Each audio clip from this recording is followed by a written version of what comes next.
사람 고쳐서 쓰는 것이 아니라는 말을 알고 계시죠?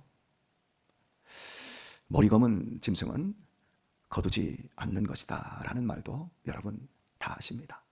그만큼 사람은 고쳐서 쓰거나 좋아지기가 어렵다라는 이야기를 하고 있는 겁니다. 새로워지기가 얼마나 어려운지 고쳐서는 쓸 수 없다. 머리 검은 짐승은 집으로 거두어서는 안 된다. 왜 이렇게 인간이 소망이 없는 존재일까요? 그것은 소멸하는 존재이기 때문에 그렇습니다. 약해지고 부서지고 있고 결국 죽어가는 과정에 있는 인생이 무슨 소망이 있겠습니까? 무슨 짓을 하고 어떤 힘과 어떤 영광을 갖는다 할지라도 인간은 자기 자신의 힘과 자기가 가진 지혜로는 절대 자기를 새롭게 할 수가 없습니다. 뿐만 아니라 내 자신을 새롭게 할 수 없는 인생이 어떻게 타인을 새롭게 할 수 있겠습니까? 남편들 때문에 너무 실망하지 마십시오. 절대 안 변한다고요. 그게 인간입니다. 일말의 기대가 있기 때문에 내가 조금 더 그 사람에게 맞춰주지 못하고 내가 원하는 대로 휘두르려고 할 뿐 사람은 근본적으로 바뀌지 않습니다.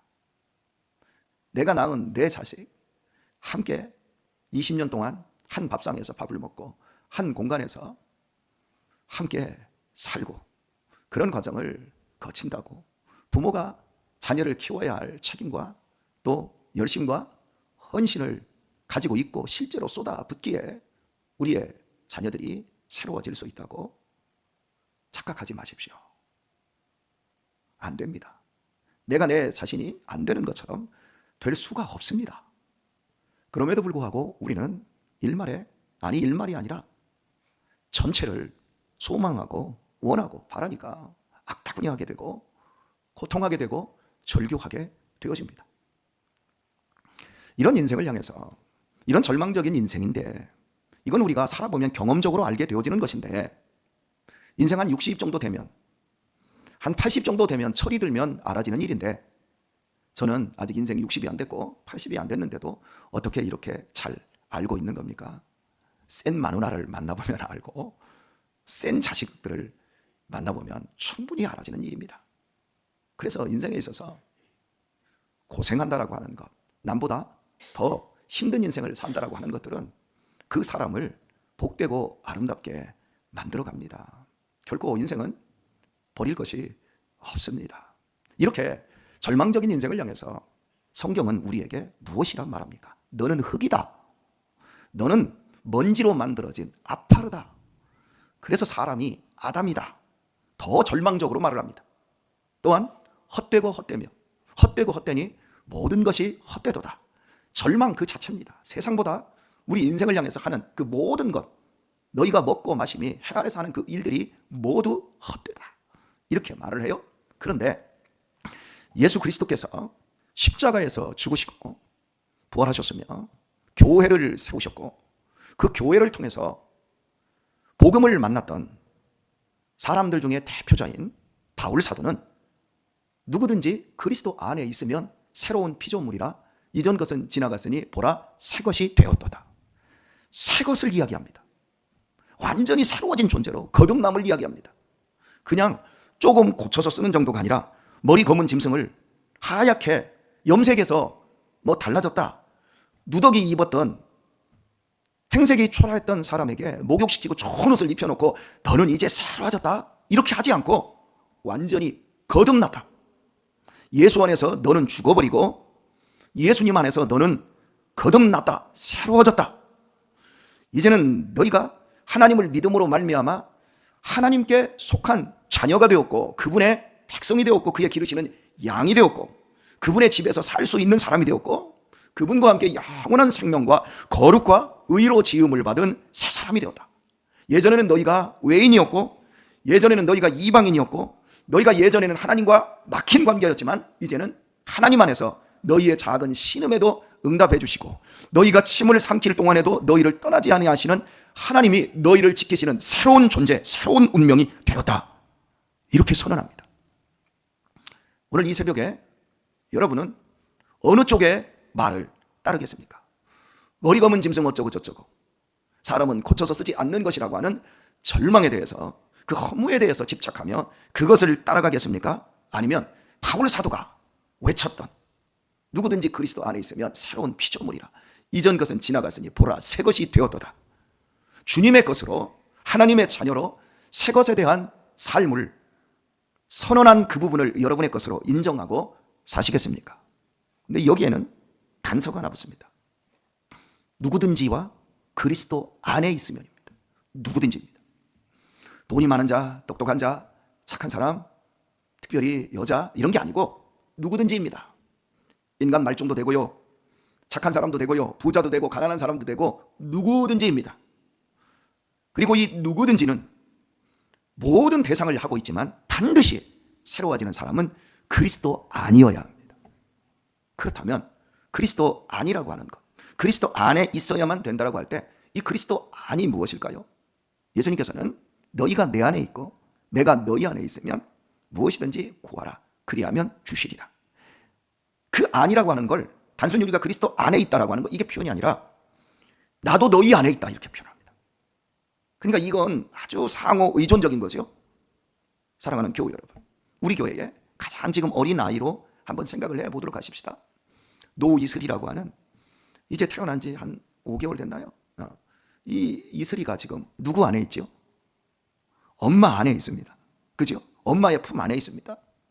자, 그렇다면 이소리는 엄마에게 절대적으로 의존되어 있는데, 그러면 그 엄마인 강래은 우리 권철님은 그 안에 있지 않나요? 이소리 안에 있지 않나요? 수요일에 입주 예배가 그 셀에 있어서 저녁에 그 가족들이 다 모여서 식사를 합니다. 제가 밥을 좀 일찍 먹고 이소리를 안았어요. 그리고 한 30분 정도 제가 이소리를 안고, 한 1시간 정도 있었나요? 이소리를 안고 봐주고 막 그래요. 근데 이소리가 잠잘 시간이 되어서 자꾸 칭얼대는 거예요. 근데 우리 등지고 우리 강래은 권찰님이 밥을 먹고 있었어요. 그런데 얘가 조금이라도 칭얼대고 뭔가 이렇게 무슨 동작을 하면 어김없이 뒤를 계속 돌아다보는 거예요. 엄마의 모든 촉각, 엄마의 모든 관심, 지금 사람들과 막 대화하고 깔깔거리고 음식을 먹는 중에도 엄마의 그 예민함은 모두 이소리에게 가 있어요. 아버지 역시도 제가 이렇게 안고 얘를 하고 있을 때마다 옆에서 가끔씩 쳐다보면서 허허허 미소를 띠는 그 부모의 모습을 이게 보게 되어집니다. 여러분, 우리가 그리스도 안에 있다라고 할 때 이것은 단순히 종교적인 열심과 종교적인 노력과 헌신으로 나 혼자만의 분투로 있는 것이 아니라, 하나님께서도 내가 그렇게 열심히 하고 있는 그 범위 내에 그보다 더 크게 하나님은 모든 촉각을 세우시고 우리를 살피며 우리를 지키며 우리를 보다듬고 계십니다. 이게 그리스도 안에 있는 거예요. 자, 그렇다면 여러분은 그리스도를 보셨습니까? 여러분은 예수 그리스도를 만나셨습니까? 우리 자녀들이 제 안에 있습니다. 우리 집에 가면 당장 우리 자녀들을 만날 수 있습니다. 그런데 여러분은 예수님을 만나셨고 예수님이 여러분에게 촉각을 세우시고 계시는 걸 여러분은 보십니까? 도대체 무엇으로 예수님을 우리가 본다고 할 수 있을까요? 믿음만 있으면 간단합니다. 예수님이 이 땅에 오셨을 때 이렇게 말씀하셨습니다. 말씀이 육신이 되어 우리 가운데 거하심에 은혜와 진리가 충만하더라. 말씀이 육신 되었어요. 그리고 주님은 이렇게 말합니다. 내 말이 너희 안에 거하면 너희가 무엇이든지 구하라. 말씀으로 세상을 창조하신 그 말씀이 곧 하나님이신데, 그 말씀으로 예수님은 이 땅에 오셔서 하나님을 말씀으로 보여주셨어요. 당신의 순종하는 삶으로. 그리고 예수님은 나는 임의적으로 너희에게 말하지 않는다. 모두 아버지로부터 오는 것을 너희에게 말한다. 그러니까 예수님의 삶 자체는 하나님의 말씀을 체화한 거예요. 아, 예수님의 저 삶은 우리에게 하나님의 말씀이 저런 것으로 나타나는구나. 자, 심령이 가난한 자는 복이 있나니, 애통하는 자는 복이 있나니 저희가 위로를 받는다. 예수님의 삶은 그 자체였어요. 오른뺨을 때리면 왼뺨도 대어 주어라. 겉옷을 달라고 하면 속옷도 내어 주어라. 맞나요? 예. 오리를 가자면 십리를 더 가져라. 예수님의 삶은, 예수님의 삶과 죽음은 다 그랬어요. 바로 그 모든 것은 하나님의 말씀이 무엇인지, 하나님이 누구인지를 증명해 내신 거예요. 그리고 너희가 내 말에 거하면, 이렇게 말씀하죠. 그러니까 우리 오늘 예수님을 눈으로 볼 수가 없어요.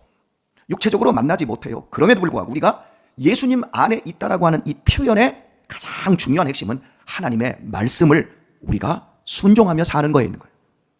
말씀에 순종하며 그 말씀에 길들여지고 그 말씀에 따라서 우리의 삶이 녹여진다면 소멸하는 이 허무한 존재, 나 자신도 새로워질 수 없고 누구도 새롭게 할 수 없는 그 인생 자체가 새로워질 수밖에 없다라는 겁니다. 자, 여러분에게 한번 물어보겠습니다. 하나님의 살아계심을 여러분은 어떻게 아십니까? 예수님께서 여러분에게 촉각을 세우시고 기도에 응답을 주시고 여러분을 새롭게 하고 계신다는 걸 여러분은 무엇으로 증명할 수 있습니까? 목사님, 왜 그렇게 어려운 설교를 이 새벽부터 하세요? 머리가 쥐가 나려고 해요. 이 표정들이신데 아주 저는 지금 중요하고 심각한 걸, 아니 가장 기본적이고 간단한 걸 여러분에게 묻고 있는 겁니다. 하나님의 살아계심을 여러분이 증명하잖아요. 하나님은 살아계시다 그러잖아요. 아멘도 안 하시는데 하나님 살아계시잖아요. 하나님 살아계심을 믿습니까? 그러면 하나님 살아계심을 여러분이 보셨어요? 예수님을 만났어요? 여러분은 어떻게 하나님의 살아계심을 그리도 당당하게 사람들에게 말을 하고, 하나님이 살아계시기 때문에 오늘도 내 기도에 응답하시기 때문에 지금 이 새벽에 잠도 안 주무시고 피곤하신 가운데서도 오산에서 저 고도 끝에서도 이 새벽에 여기까지 지금 오셔서 말씀을 듣고 있지 않습니까? 하나님의 살아계심을 뭘로 어떻게 알아요? 제가 답을 얘기할게요. 긴장하지 마세요. 순종해서 알아요. 순종한 사람은 그 순종 속에서 하나님이 나와 함께 하시고 내 인생을 복되게 하신다는 걸 순종을 통해서 알아갑니다. 그럼 그 순종이 뭐예요? 말씀에 대한 순종이에요. 지금 여기 계신 분들 단 한 사람도 11조 생활을 안 하시는 분들이 없으니까 쉽게 얘기하십시다. 이 11조 얘기를 하면 고개를 푹 숙이는 분들이 주일에 많아서, 제가 나쁜 얘기하는 것도 아니고 하나님의 말씀을 전하는데도 이거 해야 좋지를 않네. 그런데 가르치기 위해서 해야 된다는 게 얼마나 저에게 부담이 되고 미안한지 모르겠어요. 그냥 육신적으로 11조 안 내시는 분들 안 내도 우리 교회 너무 잘 되고 있고 전혀 부담이 없고 우리 교회처럼 이렇게 행복하게 잘 되는 교회가 없는데 그 11조 얘기를 하면 나도 불편해지고 그 사람들도 눈은 어디다 둬야 될지도 모르고 이런 모습을 보니까 저도 얼마나 불편한지를 모르겠어요. 그런데 지금은 여기 지금 단 한 분도 그런 분이 안 계셔서 참 마음이 편하게 그냥 제가 설교하겠습니다. 어차피 뭐 유튜브로 듣는 분들이야 제가 안 보니까 뭐 상관없고요. 예. 자, 11조 가지고 얘기해 봅시다.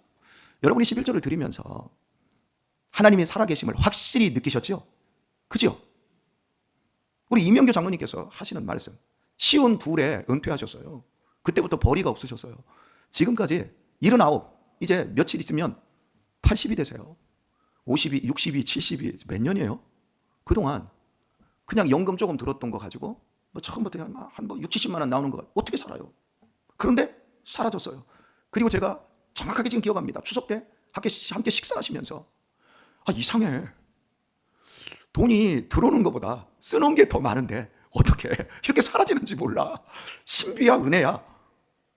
그러면서 어떻게 있는 것보다 쓰는 게 더 많은데 이렇게 어떻게 사라지고 더 행복하게 더 너그럽게 넉넉하게 사는지 모두 하나님의 은혜라 그 얘기를 하는데, 우리 유신이나 우리 유민이 유아가 그 뭐 알겠습니까? 근데 그런 얘기를 듣는 거예요. 하나님의 간섭, 하나님의 지키심. 그러니까 우리 아내도 그래요. 맞아요 아버지, 아빠, 맞아요. 그 얘기를 그냥 하는 거예요. 근데 이런 얘기를 우리 믿는 사람, 우리 이명규 장로님하고만 한 게 아니고 김동철 장로님도 그리고 다 그런 말씀들을 하세요. 모든 삶의 첫 번째 우선순위 하나님의 말씀대로 순종했더니 하나님의 간섭과 살아계심과 그 복주심과 지켜주심의 이런 것들을 알아지는 거예요. 자, 그렇다면 여러분, 우리 민정탁 장로님께서는 빨리 천국으로 이사를 가셨는데 이명규 장로님하고 동갑이시란 말이에요. 근데 이 장로님께서는 건강해 병원 한 번 안 가시는데 민장로님께서는 무진장 병원을 다니시면서 고단한 인생을 사시다가 천국으로 빨리 부르심을 받으셨어요. 그러면 민장로님은 말씀에 불순종해서 그렇게 아프시고 고통스러웠나요? 아니요. 민장로님께서도요, 제가 우리 교회에 오셨던 63세 되셨을 때에 그때부터 지켜본 모습은 순종 일변도였어요. 얼마나 순종하고 얼마나 잘 섬기시고 얼마나 나누기를 많이 하셨고. 그러니까 민장로님은 이장로님보다는 몇 배 이상 들어오는 연금이 많았으니까 그거 가지고 뭐 청년들이라든지 막 축하해주고 이런 일들로 다 섬겼어요. 똑같이 섬겼는데 왜 그렇게 고통을 당하셨는지, 죄가 많은 것도 아니고 그 역시도 하나님이 사랑하셔서 천국에 일찍 데려가시려고 빨리 성화시키셔서 천국에 일찍 데려가신 거예요. 젊은 날 수술하시고 젊은 날보다 술도 많이 드셨고 거듭나기 전 새로워지기 전에 정말 술 많이 드셨대요. 그러니까 그 온 몸이 이미 망가지는 상태에서 저희 교회에 오셨으니까. 그런데 이 교회에서 계셨던 그 시간 동안 민정탁 장로님만큼 새로워진 분이 없어요. 정말 아름다운 삶, 그리스도 안에 있는 그 새로운 삶을 사셨어요. 그러니까 민정탁 장로님께서도 마지막 그 고통의 그 끝까지 당신의 몸이 바스러지는 그런 순간까지도 민장로님은 하나님에 대한 믿음을 지킬 수가 있었던 거예요. 그러니까 여러분, 우리가 이 땅에서 내가 건강하냐, 내가 남보다 돈이 많느냐, 성공하느냐, 이런 것보다 더 중요한 것은 우리가 하나님의 말씀에 순종해 보면 하나님이 나랑 함께 한다는 걸 알게 되어진다니까요. 순종하지 않으면 불순종이 강화돼요. 내가 하나님의 말씀에 순종하지 않은 사람은 뭐 하나님 없나 봐, 나 안 도와주시나 봐. 자기가 경험을 못하니까 경험 못한 것이 경험이 되어서 계속 불신 상태로 그냥 가는 거예요. 계속 의심하는 상태로 가는 거예요. 그러니까 하나님께서 우리에게 너희가 하나님의 선하심을 맛보아 알지어다 이렇게 말해요. 제가 왜 오늘 성경 본문 한 절도 한 단어도 들어가지 않고 이 말씀을 하고 있냐면 바로 성경이 지금 그 얘기를 하고 있는 거예요. 읽은 말씀에 북이스라엘 백성들은 하나님을 맛보지를 못해요. 순종을 안 해요. 순종하는 척만 해요. 여러분, 순종하는 것과 순종하는 척이 얼마나 다른 줄 아세요? 여러분, 사이비와 진짜의 차이가 얼마나 많이 나는 줄 아세요? 이단과 정통 종교의 차이가 얼마나 그 차이가 큰 줄 아세요? 그런데 겉으로는 차이가 안 나요. 다 속아요. 이스라엘 백성들, 이 사람들은 돈을 섬겼어요. 세상의 것들을 섬겼어요. 결국 하나님의 말씀을, 그 말씀에 순종하는 게 싫은 거예요. 삼손이 왜 망했습니까? 힘이 없어서 망한 게 아니라 하나님의 말씀에 순종하지 않았기 때문에 망한 거예요. 하나님의 말씀에 순종하면 새로워집니다. 삼손이 힘이 넘쳤기 때문에 순종할 필요가 없는 거예요. 순종할 수밖에 없는 처절한 삶의 자리, 고통의 자리, 고난의 자리, 그 자리야말로 우리의 인생에서 예수님 안에 들어갈 수 있는 가장 복된 자리인 것입니다. 오늘 말씀 맺도록 하겠습니다. 여기 지금 고덕이 개발이 되고 저 소사벌이 먼저 개발이 됐잖아요. 평택에 계신 목사님들 가운데 부모로부터 유산을 좀 많이 받으신 분들이 계세요. 그런 분들이 소사벌이 개발될 때 소사벌의 땅을 사고 그리고 거기에서 차액을 엄청나게 많이 남겼어요. 그리고 이쪽 고덕에 땅을 몇 군데를 샀어요. 그리고 나서 이제 또 보상을 또 받았어요. 돈을 막 따따블로 벌었죠. 그리고 나서 이제 그 땅 이제 보상받은 데다 건물도 한 2개 지은 분도 계시고 목사님들이 그래요. 그런 분들이 나만 만나면 권 목사님 건축해. 나 땅 그쪽에 있으니까 내가 좀 싸게 줄게. 뭐 이런 말씀을 하시고. 그러면서 만나기만 하면 나뿐만 아니라 다른 목사님들 만나기만 하면 하시는 말이 땅 사라고. 땅 사라고. 나 그래서 나는 하늘의 땅을 사놨어요. 제가 막 그렇게 얘기를 해도 맨날 땅 사라고 그랬어요. 그런데 여러분, 고덕이 잘 나갈 때 막 건물 해가지고 사고 건물 짓고 빌라 몇 개 짓고 새가 막 이렇게 들어오고 막 그런다고. 근데 그거 아무리 돈이 많아도 대출을 많이 끼고 했잖아요. 지금 여러분 대출 규제 들어갔지요. 삼성 공사 중단돼서 사람들 다 나갔잖아요. 한 3주 전에 그런 목사님, 대표 목사님을 만났는데 나한테 그런 얘기를 합니다. 내가 목사가 아니라면 자살할 거라고. 집이 다 빠진 거예요. 상가가 다 빠진 거예요. 한 달에 이자 몇 천만 원씩 내야 돼요. 여러분, 우리 이자 몇 백만 원 내는 거 이런 게 문제가 아니라 이자를 생각해보세요. 한 달에 3천만 원, 5천만 원씩 해치려고 해보세요. 목사가. 그러니까 자살한다는 얘기가 나오는 거예요. 여러분, 왜 그 짓을 합니까? 예수님 안에서 우리가 배운 게 그건가요? 그러니까 목사님들이라 할지라도 이 모양 이 꼴이면 결국 우리가 거둘 수 있는 것은 북이스라엘이 멸망할 때 그 처참함밖에 거둘 게 없는 거예요. 사랑하는 교회 여러분, 우리 머리 검은 짐승 아닙니다. 존귀한 하나님의 자녀입니다. 주님이 우리 거둬주셨습니다. 우리 입양하고 여기 다 입양 가지고 셋이나 나왔네요. 잘하셨어요. 어떤 상황에서도 하나님을 합력하여 선을 이루어 주십니다. 사람 고쳐서 안 쓴다고요? 예, 우리는 완전히 고쳐서 하나님이 쓰십니다. 예수님 안에서, 말씀 안에서 순종하고 오늘을 버티고 인내하고 이렇게 날마다 살아가십시오. 그러면 우리 민정탁 장로님처럼, 이명교 장로님처럼 각자 다른 모습일지라도, 어떤 모습일지라도 우리는 소멸하는 존재가 아니라 성화되는 존재로 세워질 줄 믿습니다. 이 땅에서 일찍 죽든 늦게 죽든 아무런 상관이 없어요. 변해가니까, 새로워지니까. 나이가 먹는다라고 하는 것, 저는 젊은 시절로 절대 안 돌아갑니다. 그 무지하고 그 미련했고 그 몰랐고 방황하던 그때로 안 돌아갑니다. 저는 지금이 훨씬 좋고, 나이가 더 늙어가면 더 제 자신이 새로워져서 더 좋을 것 같아서 늙어도 좋고요. 죽으면 천국으로 이사가니까 더 좋고요. 이럴 때 아멘 하면 빨리 가실 텐데 아멘들을 안 하시는 게 천국 가면 더 좋고요. 할렐루야. 그 믿음 가지고 오늘을 버텨내시고 승리하길 예수님의 이름으로 축원합니다.